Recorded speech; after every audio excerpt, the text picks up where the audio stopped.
તો સિલેક્ટરને ખાસ મારે એક નમ્ર અપીલ એ પણ છે કે તમારા ફળિયાની અંદર, તમારા ફળિયામાં જે કોઈ પણ તજજ્ઞ લોકો છે, આ લોકોની મુલાકાત કરો, એમને મળો કે ભાઈ આપણે ખરેખર કોને આગેવાન તરીકે મોકલવા જોઈએ, અને ત્યાર પછી એક એવા પ્રકારનો ડિસિઝન લો કે જે લાયક વ્યક્તિ છે એ લાયક વ્યક્તિને આપણે સમાજમાં આગેવાન તરીકે મોકલવા જોઈએ। તું इधर उधर की बात न कर, ये बता कि काफिला क्यों लूटा, मुझे रहजनों से गिला नहीं, तेरी रहबरी का सवाल है।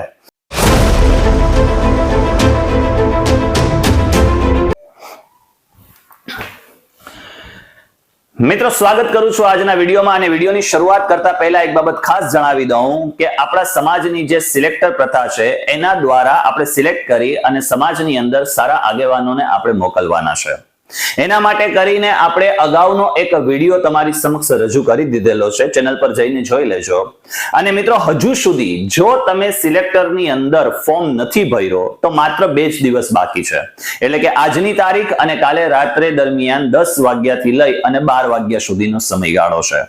ઘણા વ્યક્તિઓ એવું વિચારતા હોય છે કે ભાઈ આપણે ક્યાં એ લપની અંદર પડવું, અથવા તો આપણે સિલેક્ટર તરીકે ફોર્મ નથી ભરવો, તો મારે એક ખાસ તમને એ બાબત જણાવી છે કે તમે 35 વર્ષથી ઉપરના છો તો તમારે સિલેક્ટરનો ફોર્મ ભરવો ફરજિયાત છે, કારણ કે સૌથી જે મહત્વનો પાયો છે, જે મહત્વની બાબત છે કે જ્યાંથી શરૂઆત થાય છે એ સિલેક્ટર દ્વારા થાય છે। કે સિલેક્ટર પોતે શું કરે છે તો કે સિલેક્ટ કરે છે કે ભાઈ અમારો આગેવાન આ છે, અથવા તો અમારો આગેવાનને અમે આમને ચૂંટીને અથવા તો આમને સિલેક્ટ કરીને મોકલીએ છીએ। તમામ જે કોઈ પણ ફળિયાની જવાબદારી છે, તમામ જે કોઈ પણ બાબતો સામાજિક લેવલની જવાબદારી છે એ અમારે આ આગેવાનને શીરે છે। આવી આપણે એક પ્રકારની ગવાહી આપીએ છીએ, અને જો આગેવાન કંઈક ખોટું કરે છે તો સિલેક્ટરની પણ ભૂલ છે, આ પણ આપણે સમજવું જ રહ્યું। ઘણી બધી બાબતો છે મારે ચર્ચા કરવી છે, પરંતુ જે ગત બોડીની અંદર જે આગેવાનો રહી ચૂક્યા છે એ લોકોએ ખરેખર ઘણા આગેવાનો એવા હશે કે એ માત્ર એક સમાજ સુધારક અથવા તો સમાજના પ્રગતિના પંથે લઈ જવા માટે અને ઘણી બધી બદીઓ દૂર કરવા માટે ગયા હશે।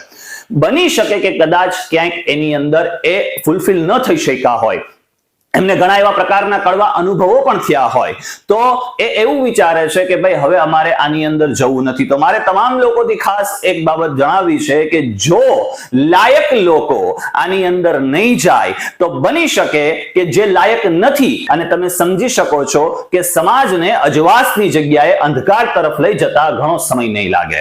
મિત્રો ખાસ આ બાબતને આપણે સમજવી જ રહી, અને જે કોઈ પણ ઘણા બધા મને ફોન કોલ્સ છે, મેસેજીસ છે, આ બાબતને ધ્યાનમાં રાખીને ઘણા બધા પ્રશ્નો હતો કે નિઝામ સર ફળિયા શું છે, કેટલા ફળિયા છે, સિલેક્ટર પ્રથા શું છે, કુર્રા કેવી રીતે કરવામાં આવે, જે સિલેક્ટર છે એ આગેવાન તરીકે ચૂંટાય કે ન ચૂંટાય, આ તમામ બાબતોને આજના વિડીયોના માધ્યમથી આપણે આવરી લેવાનો પ્રયત્ન કર્યો છે। તું ઇધર ઉધર કી બાત ન કર, કેવા પ્રકારના રહેબર હોવા જોઈએ, સવાલ કેનાથી થશે કે તું ઇધર ઉધર કી બાત ન કર, ये बता कि काफिला क्यों लूटा। તો અહીંયા લુધિયાનવીનો એક મસ્ત શેર છે કે તું અહીં ત્યાંની વાત ન કર, તું એ મને કે જે કાફિલો હતો એ લૂંટાયો કેમ, મુજે રહેઝનો સે ગિલા નહીં। રહેઝનો એટલે ડાકુ, ડાકુનું તો કામ જ છે લૂંટવાનું, એનું તો કામ જ છે લૂંટવાનું। તેરી રહેબરી કા સવાલ હૈ, તારી રહેબરીની અંદર કે તારી આગેવાનીમાં કે તારી સરદારીની અંદર આ કાફિલો શા માટે લૂંટાયો છે, આપણે વાત કરીએ એટલે રહેબરે આ તમામ બાબતોને ધ્યાન રાખી અને આગેવાની કરવી પડશે। મિત્રો ખાસ એ બાબત કે હવે આપણે જોઈ લઈએ કે ફળિયા કેટલા છે। ગુજરાતી ફળિયાની હદ છે। હવે જે વ્યક્તિઓ ગુજરાતી ફળિયાની અંદર આવે છે અને એની ઉંમર 35 વર્ષથી ઉપર છે, કેટલી ઉંમર છે, 35 વર્ષથી ઉપર છે। મિત્રો સૌથી પહેલા ગુજરાતી ફળિયાની હદ, ત્યાર પછી તમે ગુજરાતી ફળિયાની હદની અંદર આવો છો, ત્યાર પછી પટેલ ફળિયાની હદમાં આવો છો, કાળવાટ ફળિયાની હદમાં આવો છો, ઇબ્રાહિમ ફળિયાની હદમાં આવો છો, ત્યાર પછી નૂર ફળિયાની હદમાં આવો છો, અબુબકર ફળિયાની હદમાં આવો છો, અને દાતાર મંજિલ ફળિયાની હદમાં આવો છો, અને હુસેનાબાદ ફળિયાની હદમાં આવો છો। હવે મિત્રો જે પ્રશ્નો છે એ પ્રશ્નોની આપણે ઝીણવટભરી સમજ મેળવી લઈએ। તો સૌથી પહેલા પ્રશ્ન એ હતો કે નિઝામ સર ફળિયા છે શું? તો ફળિયા એટલે કે હદ, એક જે વિસ્તારની હદ હોય એ વિસ્તારની હદને આપણે શું કહીશું તો કે ફળિયા કહીશું। એ નક્કી કરી લીધું છે। ટોટલ કેટલા ફળિયા છે? 8 ફળિયા છે. ત્યાર પછી સિલેક્ટર એટલે શું? સિલેક્ટર એટલે કે જે 35 વર્ષથી ઉપરના છે આ તમામ સિલેક્ટર તરીકે આવશે. કોણ આવશે? જેમ કે સાહેબ અમારા ઘરમાંથી અમે એક જ વ્યક્તિ ભરી શકીએ સિલેક્ટર તરીકે? ના, પપ્પા ભરી શકે અને પુત્ર પણ ભરી શકે, અથવા કાકા અથવા મામા અથવા દાદા અથવા નાના. જે 35 વર્ષથી ઉપર એક જ ઘરની અંદર ભલે 5 સભ્યો હોય, આ 5 સભ્યો પણ શું કરી શકશે? તો કે ભરી શકશે. બીજું આપણે ખાસ જોઈ લઈએ તો સિલેક્ટર માંથી જ આગેવાન ચૂંટાય કે નહીં, તો મળતી માહિતી મુજબ જે સિલેક્ટર છે એ સિલેક્ટર આગેવાન બની શકશે નહીં. માની લો કે મેં સિલેક્ટરમાં ફોર્મ ભરી દીધો તો હવે હું આગેવાની કરી શકીશ નહીં, કારણ કે મેં શું કર્યું છે તો કે જે તે વ્યક્તિને આગેવાન તરીકે ચૂંટી આપવાનો અથવા તો સિલેક્ટ કરી આપવાનો મેં બાંહેધરી લીધી છે, એટલે હું પોતે આગેવાન તરીકે બની શકીશ નહીં. જો મેં સિલેક્ટરમાં ફોર્મ ભર્યો છે, એક ફળિયામાંથી કેટલા સિલેક્ટર હોય છે?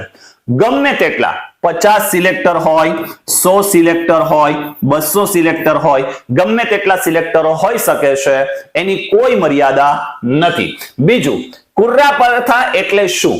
કુર્રા પ્રથા ઇટ મીન્સ કે માની લો કે 50 લોકોએ ફોર્મ ભર્યા એક ફળિયામાંથી. ચાલો કાળવાત ફળિયું છે તો કાળવાત ફળિયામાંથી કેટલા ફોર્મ ભરાય છે? તો કે 50 ફોર્મ ભર્યા. હવે આ 50 જે ફોર્મ ભર્યા એની અંદર એક બોક્સમાં એક જેટલા પણ નામ આવ્યા છે 50 વ્યક્તિઓના, આ 50 વ્યક્તિઓના નામ લખી અને એને ચિઠ્ઠી નાખવામાં આવશે. ત્યાર પછી તેની અંદરથી એ સિલેક્ટ એક ચિઠ્ઠી ઉપાડવામાં આવશે. જે ચિઠ્ઠી ઉપડશે અને એમાંથી જેનું નામ નીકળશે એ સિલેક્ટર તરીકે જશે. જો અહીંયા સિલેક્ટરનું જે કામ છે એ આગેવાન કરતા પણ વિશેષ છે. સમજાવું કેવી રીતે? સિલેક્ટર તરીકે શું કરશે તો કે સિલેક્ટર તરીકે એમનું નામ નીકળશે. હવે એ સિલેક્ટર તરીકે આગેવાન તરીકે ચૂંટવાનો શું ધરાવે છે તો કે અધિકાર ધરાવે છે. દરેક ફળિયાના કુર્રા એક સાથે થાય કે અલગ અલગ? હવે 8 ફળિયા છે તો કદાચ બની શકે કે એક બે દિવસના ગાળા દરમિયાન એ કુર્રા કરે અને ત્યાર પછી એમાંથી એક ફળિયાને લેતા જાય, બની શકે. જે પ્રમાણે આયોજન હોય એ પ્રમાણે. એક ફળિયામાંથી કેટલા લોકો કુર્રામાં સિલેક્ટ થાય? તો એક ફળિયામાંથી આગેવાન કેટલા મોકલવાના છે? એક ફળિયામાં તો કે 5 આગેવાન છે. એમાં બીજા જે હુસેનાબાદ જે ફળિયું છે એની અંદરથી 4 આગેવાન આવશે. બરાબર. પછી જોઈએ છે કયા પ્રકારે એમાં ફેરફાર થાય છે. 5 આગેવાન એટલે 5 નામ સિલેક્ટ થશે. આ 5 નામ જે સિલેક્ટ થશે એ લોકો 5 કોણ છે તો કે સિલેક્ટર છે. આ 5 જે સિલેક્ટર છે એ 5 સિલેક્ટ કરશે. અહીંયા હું તમને ખાસ બાબત જણાવું, કુરામાં સિલેક્ટ થયેલા લોકો આગેવાન બની શકે નહીં, ન બની શકે. અને જો સિલેક્ટર આગેવાન ન બની શકે તો આગેવાન કઈ રીતે બને?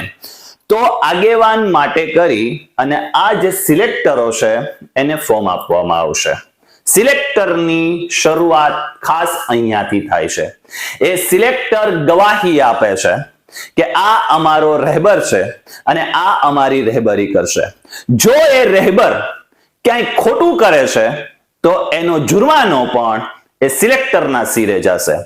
જો સારું કામ કરે છે તો પણ એનો જુર્માનો એ સિલેક્ટરના ઉપર જશે, કારણ કે સિલેક્ટરે એને સિલેક્ટ કરીને મોકલ્યો છે કે આ તમામ બાબતોનું, સામાજિક લેવલે આવતી તમામ બાબતોનું ધ્યાન અમારા ફળિયાથી માંડી જેટલા પણ ફળિયા અમારી હદ છે એ હદ સુધીનું કામ આમનું છે. આમણે સમાજને પ્રગતિના પંથે લઈ જવાની જવાબદારી લીધી છે. આમણે સમાજના ઉત્થાન માટે કરીને જવાબદારી લીધી છે. સિલેક્ટરનું કામ અહીંયા બહુ મહત્વનું થઈ જાય છે. હવે એવું ના બને કે કોઈ સિલેક્ટર કોઈના દબાવમાં આવીને, કોઈ સિલેક્ટર કોઈ પ્રકારે એવું ધ્યાનમાં રાખીને ક્યાંક કોઈક ઉપર આંગળી ચીંધી ન દે, કે જેથી કરીને મેં કીધું ને કે જો લાયક લોકો નહીં આવે તો સમાજને અજવાસ તરફ ક્યારેય નહીં લઈ જઈ શકાય, એને અંધકાર તરફ લઈ જતા વાર પણ નહીં લાગે. એટલે સિલેક્ટરે બાબતે ખાસ ધ્યાન રાખવાનું છે કે અમારે કોને સિલેક્ટ કરવું. હવે સિલેક્ટરે શું કરવું? તો સિલેક્ટરને ખાસ મારે એક નમ્ર અપીલ એ પણ છે કે તમારા ફળિયાની અંદર, તમારા ફળિયામાં જે કોઈ પણ તજજ્ઞ લોકો છે આ લોકોની મુલાકાત કરો, એમને મળો કે ભાઈ આપણે ખરેખર કોને આગેવાન તરીકે મોકલવા જોઈએ, અને ત્યાર પછી એ એક એવા પ્રકારનો ડિસિઝન ડિસિઝન લો કે જે લાયક વ્યક્તિ છે એ લાયક વ્યક્તિને આપણે સમાજમાં આગેવાન તરીકે મોકલવા જોઈએ. ઘણા બધા શિક્ષકો હોય, વકીલ હોય, ડોક્ટરો હોય અથવા ઉલમા ઇકરામ છે, આ લોકોનો મશવરો લો. તમારા ફળિયાની અંદર એક નાની અમથી સભા કરો. એમના ફળિયાની અંદર નાની અમથી સભા કરીને તમે લોકોના રિવ્યુ લો કે આપણે ખરેખર આપણા સમાજની અંદર આપણા ફળિયામાંથી કયા આગેવાનને આપણે મોકલવાના છે અને એ આગેવાન આપણી રહેબરી કરશે. મેં કીધું ને કે તું ઇધર ઉધર કી બાત ન કર, ये बता કે કાફિલા ક્યું લૂટા, મુझे રેઝનો સે ગિલા નહીં, તેરી રહેબરી કા સવાલ है. એટલે મિત્રો ખાસ આજની બાબતમાં એ કે જો તમે હજુ સુધી સિલેક્ટર તરીકે ફોર્મ નથી ભર્યો તો સિલેક્ટર તરીકે ફોર્મ ભરી દો અને ત્યાર પછી તમારો એક રહેબર જે ચૂંટો એ એવા પ્રકારે ચૂંટો કે આવનારા સમયની અંદર એ સમાજને આપણે પ્રગતિના પંથે લઈ જઈએ. આજના વિડીયોમાં એટલું જ. મળીએ છીએ નેક્સ્ટ વિડીયોની અંદર અને નવા મુદ્દા સાથે, ઘણી બધી બાબતો સાથે. મેં કીધું માંગરોળના ઘરે ઘર સુધી આપણી ચેનલને પહોંચતો કરી દો. ધન્યવાદ.